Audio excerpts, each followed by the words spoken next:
Umpisahan natin ang video ng ganito. Braso ni Andy parang hita na ni Batista. Wala akong kinalaman dyan ha. Organic yan na comment ng isang netizen. What's up mga kawanap? Ay, nag-meet up na naman ang mga ampawlaya. Pakiwari ko yung pinapakita yata nila na malakas sila pero balita ko hindi masaya dahil sa McDo nagkita-kita. Yung paboritong puntahan ng mga nag-i-invite sa'yo tapos magtatanong ng open-minded ka ba? Tara sa orientation may negosyong biyaya. Yung kahit sa invite lang magiging milyonaryo ka na. Power? Kapag nakatingin ako sa larawang ito umiikot ang utak ko kung ano-ano ang pumapasok sa kokote ko. Sige na nga, mambabash na tayo. Ang dami ba kasing pasakali sa bardagulan din pala dadalhin. Unahin natin si Fabri. Hindi ko mawari kung talagang yan ang normal o sadyang tabingi. Iba na talaga ang tumatanda no. May dalang tela, baka kasi lamigin siya at least nakahanda pantalukbong sa bumbunan niya. Mahirap na. Kinawawa na nga ni Kayo magkakasakit pa. Kayo, I miss you! Lagi na ngang tabingi mapupulmon niya pa. Oo, bad joke lang yan ha. Baka seryosohin nyo. Isunod natin itong isang ito. Wala akong pakialam kung sino ka. Siya yung ihipan mo lang magpapantay na ang dalawang paa. Ang payat mo, idol mo ba si Nico? Oo. Bakit ang taba ni Nico? Paano mo naman nasabi na idol niya ito? Malay mo kasi kanin din ang ulam niya. Parang isang pares ng walis tingting oh. Pakiramdam ko laging walang sustansya ang kinakain oh. Napakapayat parang palito. Naaawa lang ako sa kanya dahil tignan mo naman oh. Makikipag-meet up lang nakamedyas at nakatsinelas oh. Matutulog ka na ba? O baka naman ipinipilit mo lang ang pumunta kahit may sakit ka na. Hingi ka ng ayuda kay Idol nang makabili ka man lang ng sapatos kahit class A. Ay, grabe naman si Nico. Hindi ko inakala na ganyan pala ang height ng loko. Yung 1 pulgada lang ang itinangkad sa tangke ng gasol. Tignan mo naman oh, yung paa, hindi na nakasayad sa semento. Paano ka ba umakyat dyan ha Nico? Gumamit ka ba ng hagdan o pinagtulong-tulungan kang buhatin ng mga kasama mo? Parang bumalik ang pagkabata ko nung si Dagul pa sikat pa. Pero ang mas nababagabag ako, paano kaya bumaba sa sofa ang loko? Dito naman tayo. Pagkatapos kumain ng Happy Meal sa McDo, sabi ko na sa inyo mahirap na ang tumatanda. Yung telang hawak ni Fabri kanina, jacket pala. Nilamig na, kaya nakasuot na. Ay teka. Bago pala yan, tanong lang naman, bakit wala si Dado dito? Yung vlogger ni Tulpo na laging nakatingala. Late ba? O hindi makaupo dahil gagawing kama kapag tinangka niyang mahiga? Balik na tayo dito. Sino ba to? Parang si Tatang kinalabit lang sa kanto. Tara Tatang sa McDo may ayuda. Ayun sumama, nakachamba, nakakuha na ng t-shirt, nakakain pa. Kung sino-sino ang sinasama para magmukhang marami sila. Correct me if I'm wrong, pero si Mark ba ito? Ano ba yung post mo? Magpaparo-paro-G ka ba o magpapalit ng boses tapos panggap na psychology graduate tapos sa live ni Dado magkakalat tapos ang mga embalsamador sa armado ibibisto ang kasinungalingan nyo? Ow. Ikaw naman Dado, ano ba ang drama mo? Magbe-breakdance ka ba?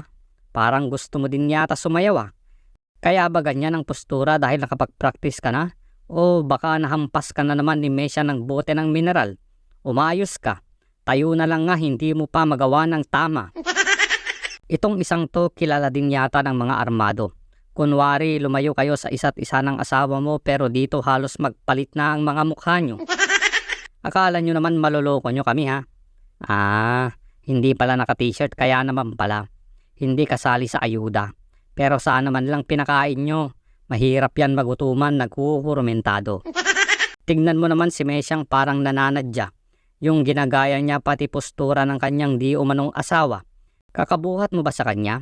Kaya tila baga may scoliosis ka na at hindi makatayo ng maayos. O baka naman ikaw ang laging sumasakay kapag kwan. Kapag kwan nga. Alam nyo na, may mga bata. Baka may mag-message na naman sa akin sa DC ng ganito. Nico, nakaupo ka ba dito? O sadyang si Dado hirap na hirap ka nang tumayo? Oo, matutumba alalayan nyo. Ang sabi niya sa Cool Pals mas pinipili daw niyang maglakad kasi nakakakuha ng diskwento. Ibig sabihin yan may PWD card ka na din gaya ni Dado?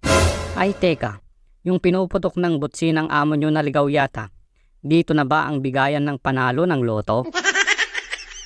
Ito talaga ang bagay na background dito. Kasi si Melo nabubong kriminal na errand boy na tuliro na tulala sa livestream dahil sa kahihit-hit. Nangako na magbibigay ng t-shirt ng mga nasunugan pero hanggang ngayon wala pa rin. Ganyan sila. Pareho ng idol nila. Yung mang-aabandona ng pangako at salita. At magsisinungaling dahil magpapanggap na single kahit nakatali na. Nakatali sa legal na kasal at sa ipinilit na kasal para magmukhang legal.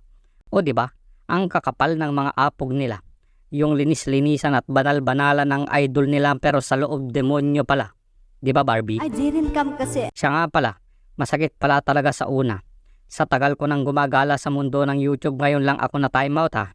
Nung nagtanong ako kung sino ang nag-time out sa akin sumagot si Queen Bratinella.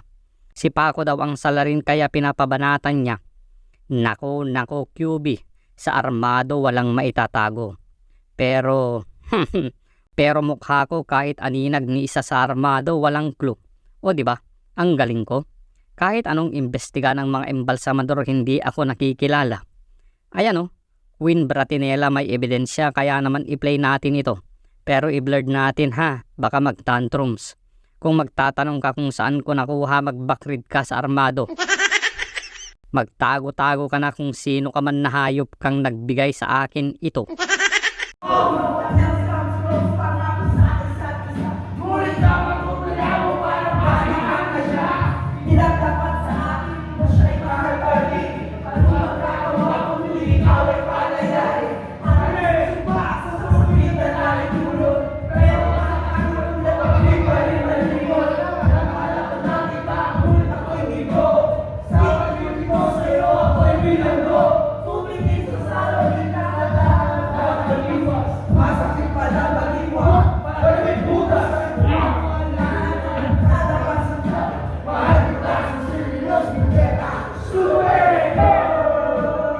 O siya sige, hanggang dyan muna.